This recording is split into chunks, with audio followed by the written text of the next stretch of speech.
Hey guys, welcome to Trust in the Drive podcast, episode number 6. On today's episode, I'm going to be interviewing the most athletic person ever born in High Point, North Carolina. He is an Olympian. He's played in 3 World Cups. And Eddie Pope, let's get into it. Well, I'm really excited to have you on today. You're the first guest that Ilderton or Trust in the Drive podcast has ever had that has been outside of our ecosystem of our dealership. So everyone that we've had interviewed before is like an employee. Wow. Okay. So you're like the very first like outside guest that I've ever interviewed. Nice. I'm honored. Yeah, thank you. So normally I like to get to know you, and Okay. I've read a lot of stuff about you. I've seen the great footage that we're gonna jump into a little bit about Carolina Core. That's the people you're representing now. Yes. And you are the chief operating officer of that company, correct? Chief Sporting Officer. Chief supporting officer. Sporting officer. Yep. Oh, cool. What is the chief sporting officer? What is that? Like, can you give me an example of maybe who else is a chief sporting officer? A Chief Sporting Officer is like a fancier way of saying GM. Oh, general. So Okay, GM. so Yeah. You can pick your GM. Yeah, it's Perfect. very similar. Yeah. And I'm gonna get into some questions about that because I know there's probably some roster things that I'm gonna ask you. So, Okay. but really, what I want you to know is we are a car dealership in High Point, North Carolina, downtown High Point, in the heart of our city. We've been here for 97 years. That's and so I like to talk about cars. Yeah. So what kind of car are you driving these days? Right now, I drive a super exciting Honda Accord hybrid. Nice. 4-door, yeah. Okay, so you got a nice little sporty sedan. I wouldn't call it sporting, but it is a hybrid. So. We're the car business. We got to dress it up a little bit. Okay. You know what I Okay. mean? Yep. Okay. Yeah. Yeah, you're strong sports sedan. Yes. That's strong it. sports sedan, That's yes, it. Yeah. So, do you like driving? Do you like driving the sedan? Do you like it? I do like it. Yeah, absolutely do like it. That's a great brand. It's great on gas. So. It is great on gas. That is a great brand. I love that brand. We're not a Honda dealership. Okay. We are a Dodge Chrysler Jeep franchise. So I'm more of like a Challenger kind of guy on the sports sedans, but I got a lot of respect for Honda. Not so easy on the gas. Not easy on the gas, but they build a great product. Yes, they do. And they have a great dealer network. And just I have a lot of respect for that manufacturer because we also sell used cars. So every time I sell a used Honda, I'm pretty happy with it because I know somebody's going to come and buy it. So, Yeah. Did you have? So you grew up in High Point. Yes. That's a big deal. Yeah, absolutely. I'm also a High Point. I'm a 3rd generation High Pointer. Oh, wow. Yeah. Your parents, they came from High Point too? No, my parents are from South Carolina. South Carolina. Okay, so they moved here, and they had you, or you? Mm-hmm. Yeah. Yeah, Cool. yeah. My parents are from South Carolina. My father used to work at, and he's retired now, at Hatteras Yachts. Oh, sweet. No, yeah. And then it eventually moved to the coast. And my mother was a teacher in the High Point school system, so she taught at Griffin Middle. Perfect. So 2 iconic staples of High Point: Griffin Middle School and Hatteras Yachts. Yes. Yeah. If you talk about High Point, those are the things that you talk about because people can recognize those names and those companies. Yeah, absolutely. That's awesome. So did on your wall when you were a little kid, maybe in elementary school or middle school, did you have a dream car, a poster of a car, a Dodge Viper or anything like that you were one that I always had was Gravedigger, the monster trucks. I love that. Yeah. Did you have a dream car growing up? Yeah, I mean, I think I had a Lamborghini on the wall Sweet. or something like that, but definitely had the poster for sure. Yeah. Yeah. So the Lamborghini is probably how you would compare yourself on the field when you're playing soccer, right? Yeah, I'll take that one for sure. Yeah, absolutely. Yeah. You definitely played very well. I got to watch you growing up playing, and I was Thank you very much. that's so cool that you played in 3 World Cups, right? Yes, they were. That's very impressive. Yeah, thank you so much. Yeah. And we're bringing the soccer stage to High Point, so that's going to be nice to see that prosper and grow.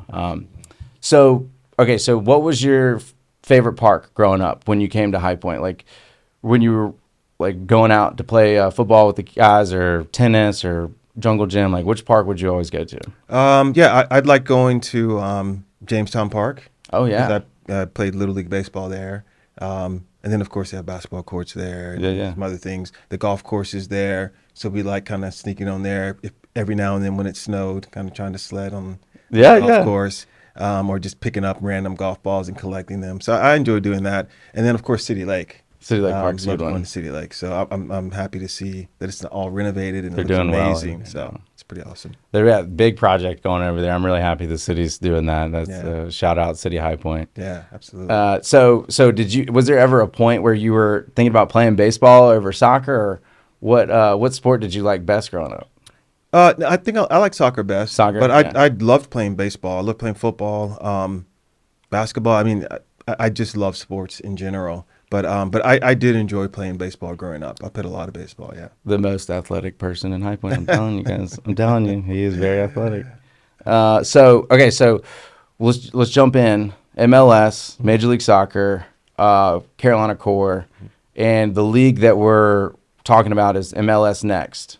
MLS Next Pro. Next Pro. So so MLS Next Pro. Yes. All right, so this is a new foundation that that the MLS is trying to lay so that they can get players to kind of groom them up to be more professional and kind of like have like a branch to from like maybe high school to college to pros. Yeah, it's very similar to teams in Europe where they have their main team and then they have sort of a reserve team or second division team where players develop and then they go up to the first team. Some people liken it to like AAA where you just come down a level. Players can go up and down from the major MLS team down to their sort of MLS2 teams and they can kind of move back and forth.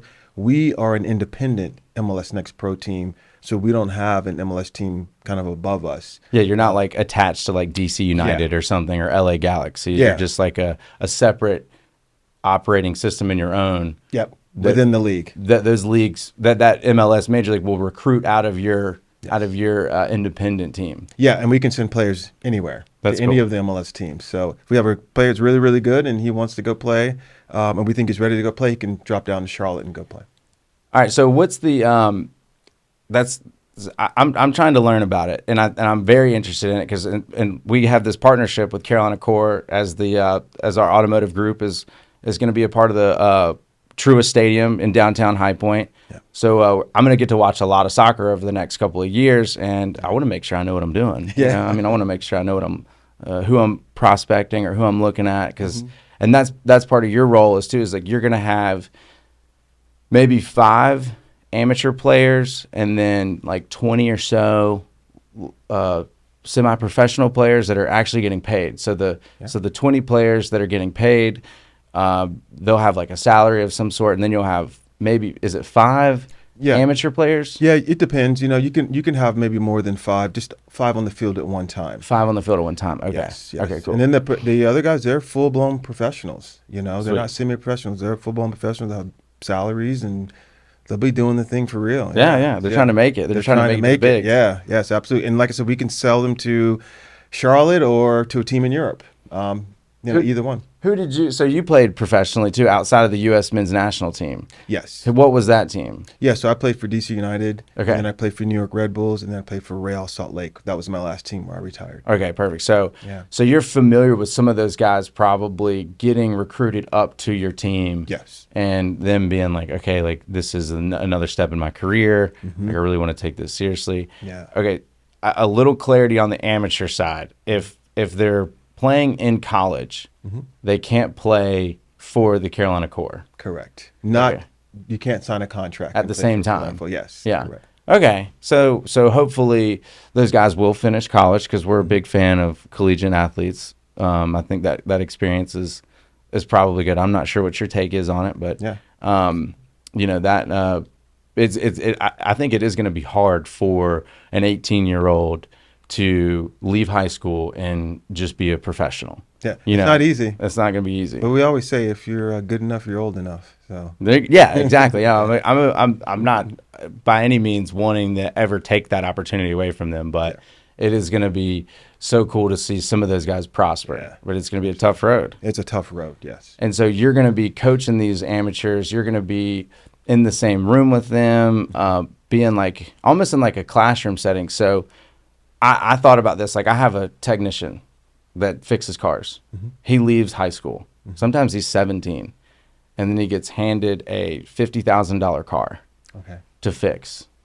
And it's got to be due by noon. Okay. and that guy's like, I don't know how to do this, you know? Yeah. And so then I get to jump in and I get to be like, well, let me show you how to do it, you know, and let me get you the tools and let me get you the technology, and I'm going to put the roof and the lights and the air condition, you know, all the stuff to make them succeed. Yeah. Are you excited about that? Is that your favorite part about this experience, or? Yeah, I think it's great to be able to watch sort of youth players in our area. So you know, you're even talking about the kids that you might drive around and see playing on the fields, and as little kids, they'll have the opportunity to come and watch the professional team play in the stadium, to watch them play and to dream about being on that field someday. And our system is designed so that we have our MLS Next Pro team, and underneath that we have it's a league called MLS Next, and that's the youth league. So those are for the younger kids. So as those kids go into that league and into that team, which by the way we've made free, if they're good enough, then they can go directly into the first team, and we call those kids homegrown players, the hometown kids. And so that really excites me, is helping to develop kids in this area, and then one day watching them get on the big stage and play. Yeah, dude, I love that. I think that is so cool because your organization is very fruitful, which I think is cool, and also the community is surrounding you. Like, so a lot of people don't know this, but like we're going to provide some of the vehicles for that, you know, organization, so that we can get these, you know, young studs out there going from Charlotte to Raleigh to Atlanta. We're going to put them on this transportation, and we're the pros at Ilderton Automotive Group in transportation. So this group and this partnership is going to prosper, because I know some of these younger kids that live in High Point and Greensboro and Winston are going to be very successful because of this league. Yeah, and just to kind of piggyback off of what you're saying, I mean, your support is so important, because you have kids that say maybe they're 15, 16, and they're in our youth system, which is at the highest level in the country. You know, they have parents have to work. Yeah. And so sometimes they need the transportation to get back and forth. And we train 4 days a week.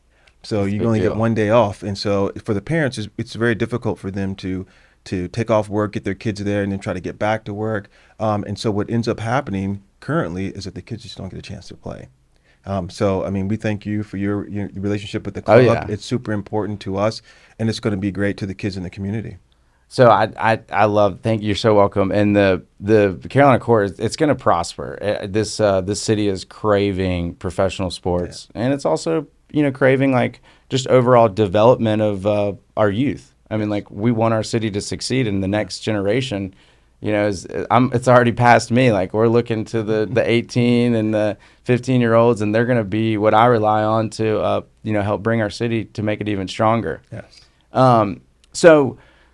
So do you have, like, I guess, like a big, like, choice in like who's being on the field, or does that have the coach? Like, who's making the decisions on who's playing on game day? Yeah. So we have a scout.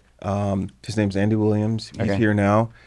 We played together at Real Salt Lake for a little while. So y'all had a good relationship? Yeah. That's so cool. Yeah, we'll have a head coach who comes in, and then my responsibility as sporting director is the three of us will help to figure out who should be on the field, who we should be selecting, who we sign, who we don't sign, all the decisions. So we try to make those decisions together. And hopefully, you know, you got three heads put together, we make an informed decision and do the best thing for the club. Yeah. So I'm the fixed ops director at our Ilderton Dodge Chrysler Jeep store, and I have like a lot of supporting upper management people that help me like decide like who's going to be the technician or who's going to be the service advisor and who's going to be on the field. Yeah. And every morning when we do our morning prep up meals, I literally talk in like sports terms all the time, like who's getting, you know, who's making a good play. Like who's got like a highlight reel, you know, I'll showcase like a great phone conversation or something. Not as exciting as soccer, but a lot of people can relate to sports. Do you, I do want to probably touch base. And this is the last thing I'll ask you is a lot of people are excited to hear about who the first head coach is going to be. And y'all have not announced it yet, right? No.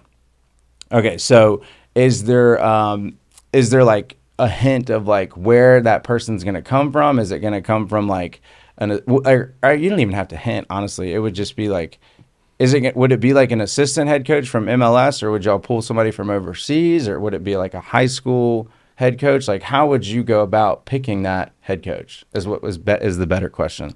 Yes. So it was important, I think, for us and for me, number one, that person have an extensive playing background. Okay. It's So they had to play important soccer. play at the highest level. Perfect. And then they must have some experience at coaching at the youth level, as well as some experience coaching at the professional level. Cool. To say that you need to have your licenses would be, I mean, that's a given. Of course, you have to have that. And so those are kind of, this person checks all those boxes. Sweet. And then for us, it's also about giving this individual the opportunity to come in and coach with our club. If he wants to stay, yes, we'd love to have him stay. But then to also help him move up as well into maybe an MLS club at some point. Yeah. So, part of the, yes, of course, we want to move players on, but we also want to move our coaches on who haven't had the opportunity to coach at the highest level. Yeah. Individuals in our front office who maybe they're in marketing or they're in ticket sales to move up to MLS clubs. So it is all about the opportunity to be able to help people develop their careers here and move on. Again, of course, we'd love for them all to stay, but if anyone wants to move on, we're certainly invested in helping them do that. Perfect. Eddie, thank you so much again for coming by today. It's been such an honor to have you on the Trust in the Drive podcast. Like, it is so cool to have our partnership with Carolina Core and the Ilderton Automotive Group. I'm excited for our relationship to prosper, and in doing so, I'm gonna give you a jersey, to join our Ilderton Automotive Group here. It's we're a big Jeep brand, people. We might be able to trade you out of this Honda life and get you in a Jeep. The Ilderton service team, man. Thank you so much, Eddie. You're a beast, man. We're excited to see your team develop and to see your company prosper in High Point. Thank you so much, and we obviously, like I said, we appreciate the relationship, and we owe you a jersey now. Heck yeah, man. I'm excited. Let's go Carolina Core.